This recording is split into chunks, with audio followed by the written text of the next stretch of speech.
Basements are supposed to be just storage spaces, quiet, forgotten corners of our homes. But sometimes, they hold secrets that were never meant to be uncovered. From strange rituals beneath floorboards to doors that were never meant to be opened, these stories will take you deep into the dark, where the light doesn't reach and something might be waiting. Welcome to Real Weird Things. Here are 6 terrifying stories that all begin below ground. In the quiet, fog-swept hills of rural Maine, Marla and Derek bought an old house with the kind of charm you only find in faded photographs. The price was suspiciously low, but they chalked it up to the property's age and remoteness. It was the kind of place that felt like it had memories. Wooden floorboards groaning under invisible footsteps, wallpaper peeling in long, curled strips, and a dense silence that seemed to settle in every corner. But the strangest part was the basement. The realtor had brushed it off, saying it hadn't been opened in years due to a warped doorframe and a missing key. Still, curiosity got the better of Derek. On their second night, he forced it open with a crowbar. The air that escaped was icy and stale, like a tomb being disturbed. Inside, the basement was dark and cluttered, its concrete walls stained and crumbling. There was no light switch, only an old pull cord dangling from the ceiling like a noose. At the far end of the basement, half hidden behind boxes and broken chairs, stood an old wooden rocking chair turned toward the wall. They didn't think much of it at the time. The first week passed quietly, until one night, at exactly 2:17 a.m., the door to the basement creaked open. Marla was the first to notice it. She could have sworn it had been locked. Derek blamed it on the draft. He double-checked the lock and even installed a heavy-duty sliding bolt. But the next night, the sound returned, click, then a slow, dragging creak. The door was open again. Disturbed, they installed a cheap security camera facing the door. When they reviewed the footage the next morning, it started off normal. But at exactly 2:17, the lock unlatched by itself. The door opened inch by inch. Then, just as a shadowy figure appeared at the threshold, the screen glitched. When the video resumed, the door was closed again. Derek rewound it multiple times, but the glitch always hit at the same moment. Marla started having nightmares, of people whispering beneath the floor, of cold hands tugging at her ankles as she slept. Derek grew irritable, restless.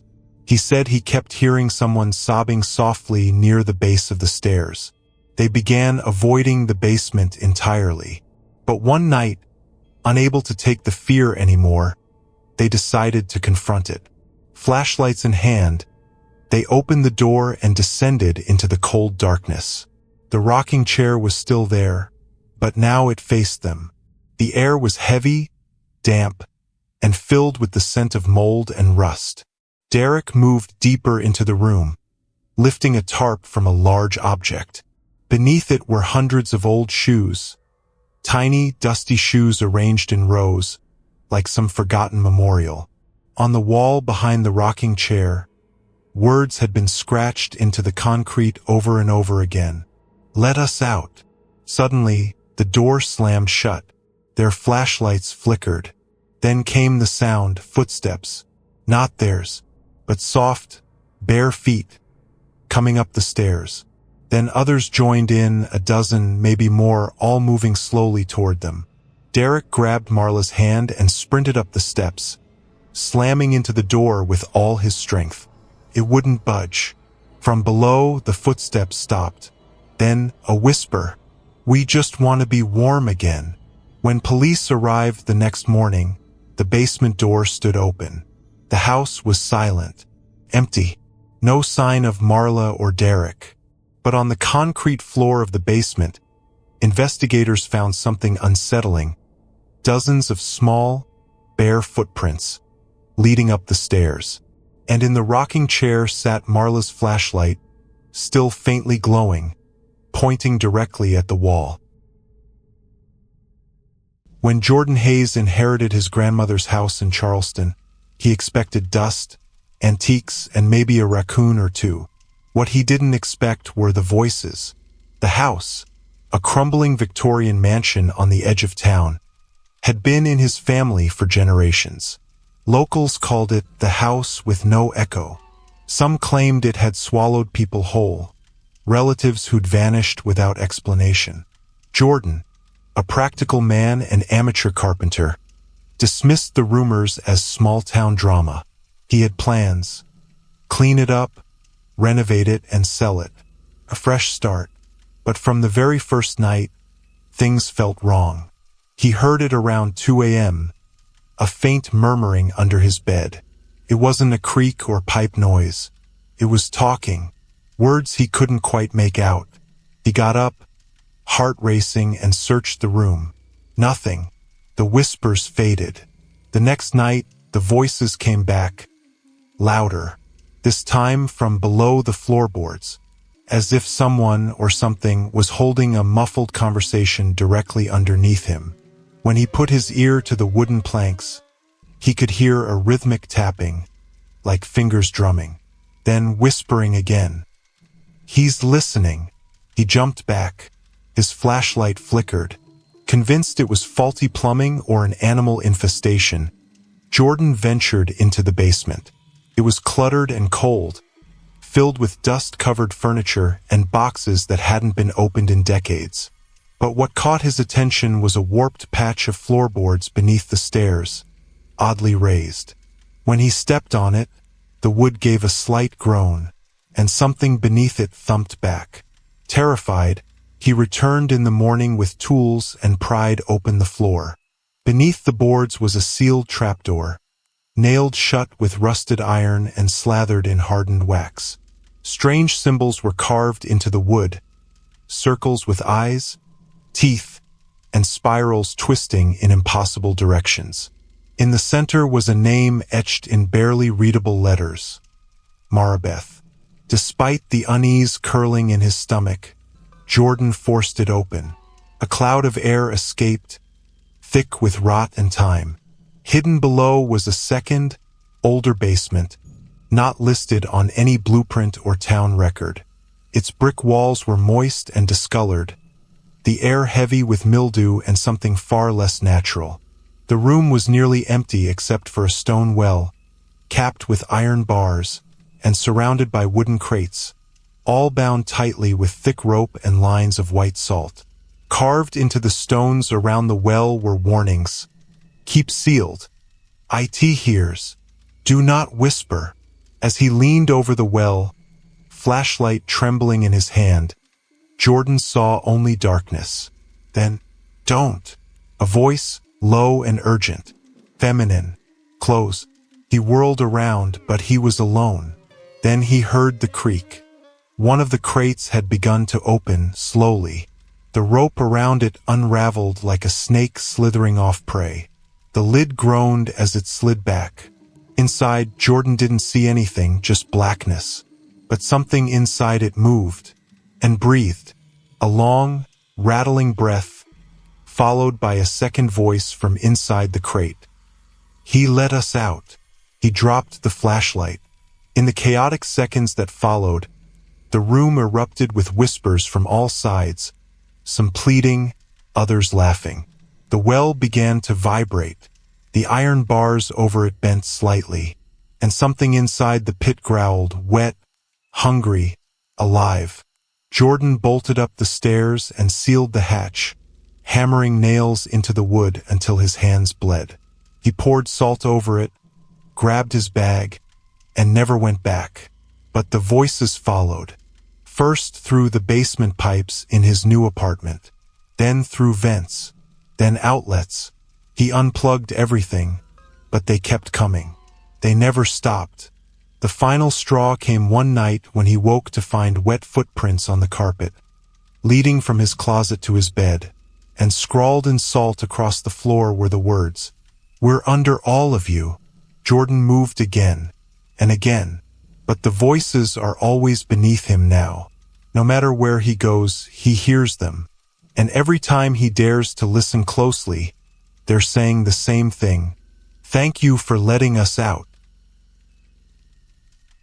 In the quiet countryside of Vermont, nestled behind a long-abandoned farmhouse, sits a rotting wooden hatch buried beneath years of fallen leaves. Locals call it the Hollow Cellar, a place no one dares to visit after dark. The story goes that in 1938, the Aldridge family lived on the property. They were known as reclusive, deeply religious, and oddly secretive about their youngest daughter, Miriam. She was never seen outside the house. Neighbors whispered that the child was touched by something unholy. One autumn, just before the first frost, the entire family vanished overnight. The front door was left wide open, dinner still warm on the table. A search was conducted, but no bodies were ever found.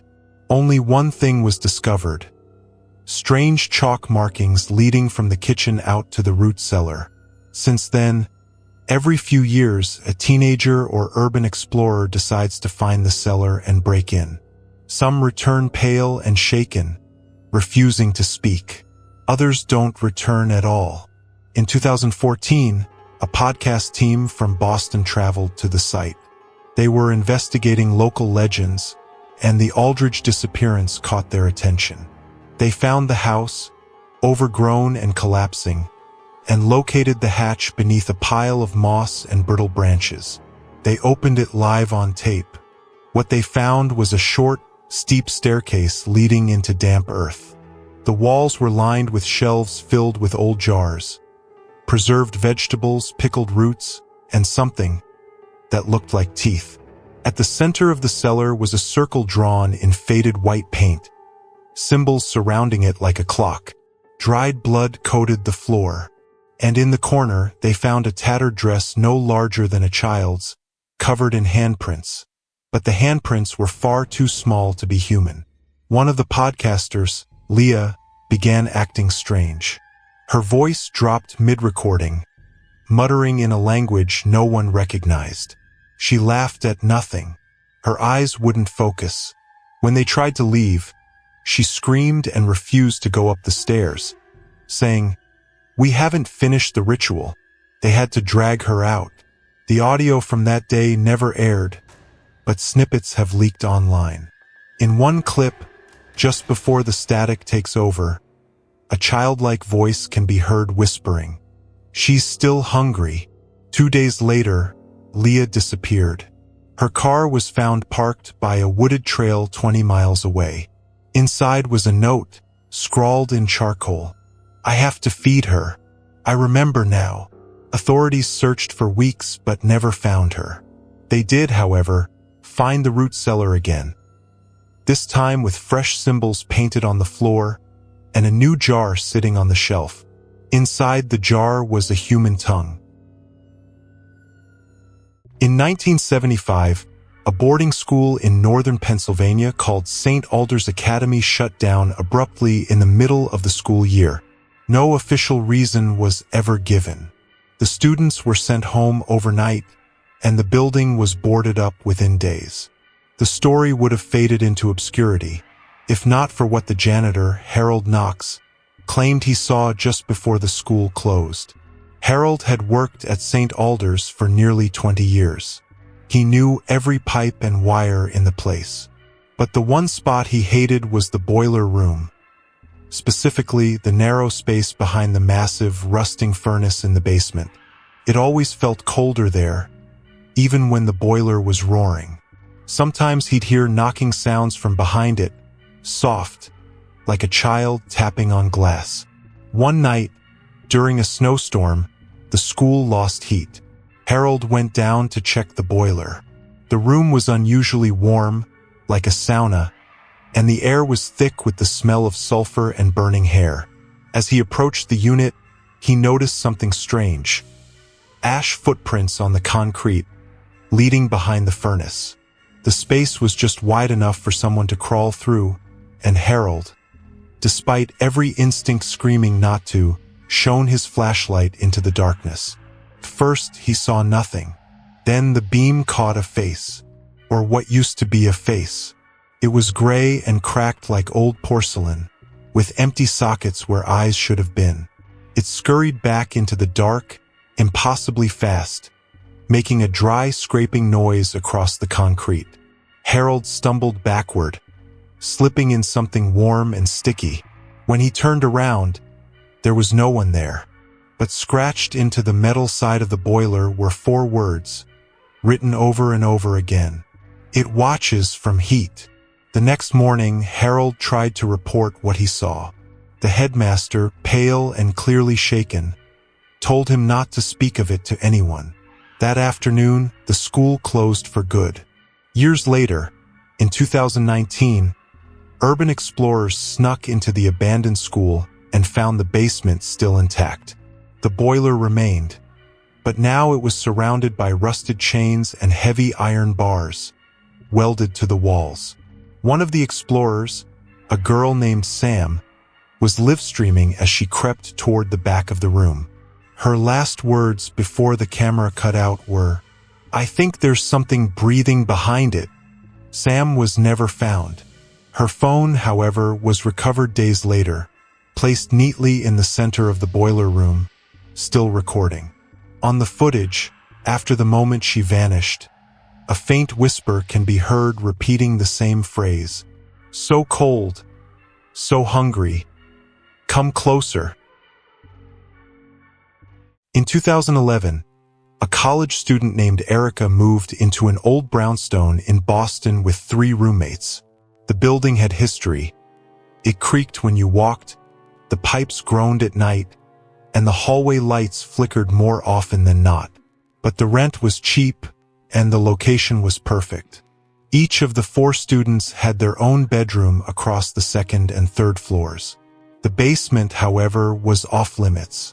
There was one locked door at the bottom of the stairs, with an old brass doorknob and a frosted glass window that was too grimy to see through.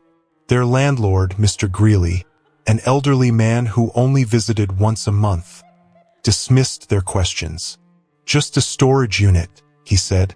"Used to be a basement apartment back in the day, but it's been sealed for decades. Nothing down there now but mold and old wiring." No one pressed him, but strange things started happening not long after Erica moved in. It began subtly. She would be up late studying in the kitchen and hear footsteps beneath her, even though no one was supposed to be downstairs. One night, she heard the distinct sound of a chair scraping across the floor, coming from the basement. The sound made the hair on her arms stand up. She asked her roommates, but no one had been downstairs. Then came the music. At exactly 3:12 a.m., Erica woke to the sound of an old tune playing, scratchy and low, like a phonograph recording. It drifted up through the floorboards. The melody was slow and haunting, with an old ballroom feel, like something you danced to in the 1940s. She walked quietly to the basement door and pressed her ear to it. The music stopped. The next morning, Erica shared what happened. Jake, one of her roommates, mentioned he'd seen light under the basement door a few nights earlier, just a faint yellow glow, like from a lamp. None of them had keys to that door, but now they were curious. Maybe there really was something down there. The following night, they went down as a group. The door was still locked, but Jake had a lock-picking kit he'd bought as a novelty. After a few tries, it clicked open. What they saw inside didn't make sense. It was an apartment, perfectly preserved.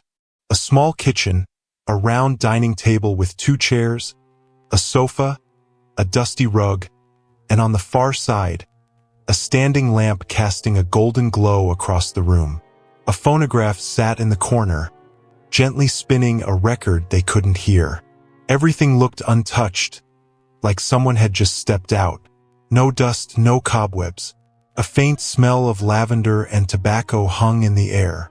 There was even a framed photograph on the wall.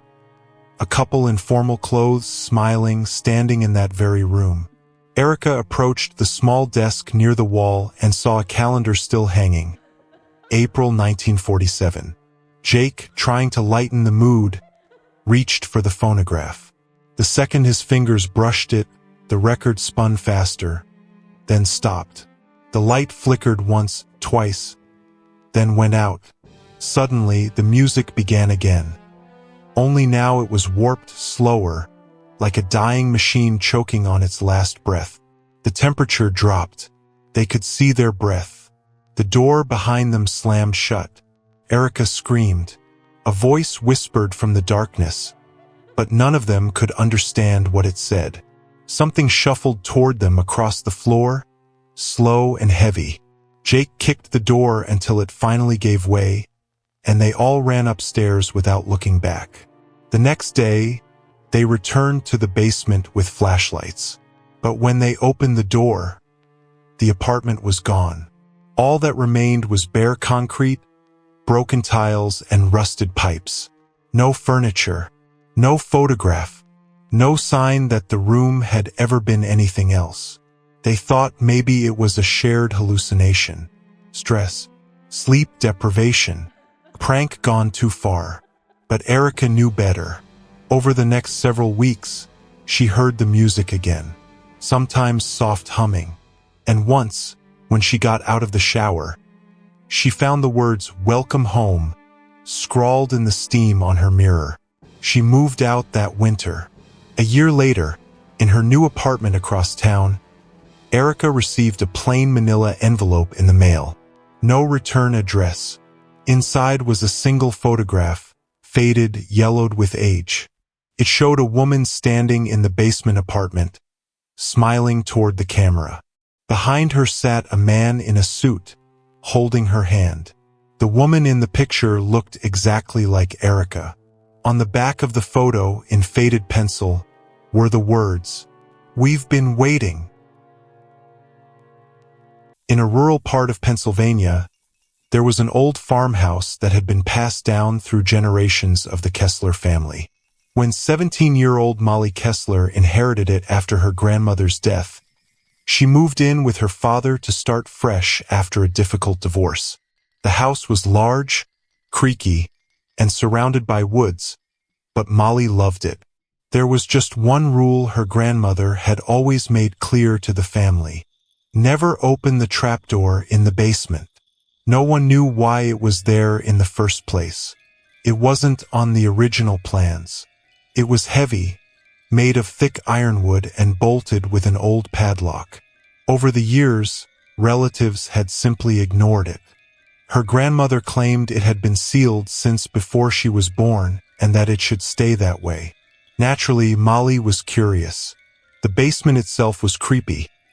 Low ceiling, stone walls, and always colder than the rest of the house. The trapdoor sat near the far wall, flush with the concrete floor, surrounded by faded chalk symbols. Molly often found herself staring at it, wondering what was below. Then the noises started. Late at night, she heard scratching, like nails on the underside of the trapdoor, then thumping as if someone or something was trying to push it open. One night, while doing laundry, she swore she heard a voice whisper her name from the dark. Her father dismissed it as old pipes, rats, maybe wind in the trees. But Molly knew better. One day, she noticed the padlock had rusted completely through. The next night, the scratching returned, louder. She couldn't sleep. The whispering became clearer. "Let me out." Terrified, she called a local historian to research the house. After a week, he contacted her with something strange. Back in 1874, a traveling priest had visited the area and claimed to have sealed a demonic presence beneath a farmhouse on Kessler land. The priest described a ritual and a trapdoor surrounded by protective runes. The record ended abruptly after that. That night, Molly awoke at 3:17 a.m. to a metallic clang, the sound of the trapdoor slamming open. She rushed downstairs with a flashlight. The basement door was wide open. The light flickered as she descended. The trapdoor was ajar, not fully open, just enough to reveal complete darkness beneath. Then she saw them, fingerprints, dozens of them, all over the floor around the door, and all pointing upward. The flashlight died. In the silence, she heard breathing behind her. Cold air brushed her neck. She ran. The next morning, she found the trapdoor closed again. The padlock was back, unbroken, but now it was ice cold to the touch. Her father insisted they leave. They put the house up for sale and never looked back. But no one has been able to sell the place. Every time a potential buyer steps into the basement, they hear something from below. Sometimes it's scratching, sometimes it's whispers, but sometimes it's the sound of the trapdoor opening. So, next time you hear a creak coming from your basement, or notice a cold draft where there shouldn't be one, maybe don't go check it out. Some doors should stay locked, some rooms should stay forgotten, and some basements should never have been built. Thanks for watching Real Weird Things. If you enjoyed these stories, don't forget to like, subscribe, and hit the bell. We'll be back soon with more terrifying tales that lurk just beneath the surface.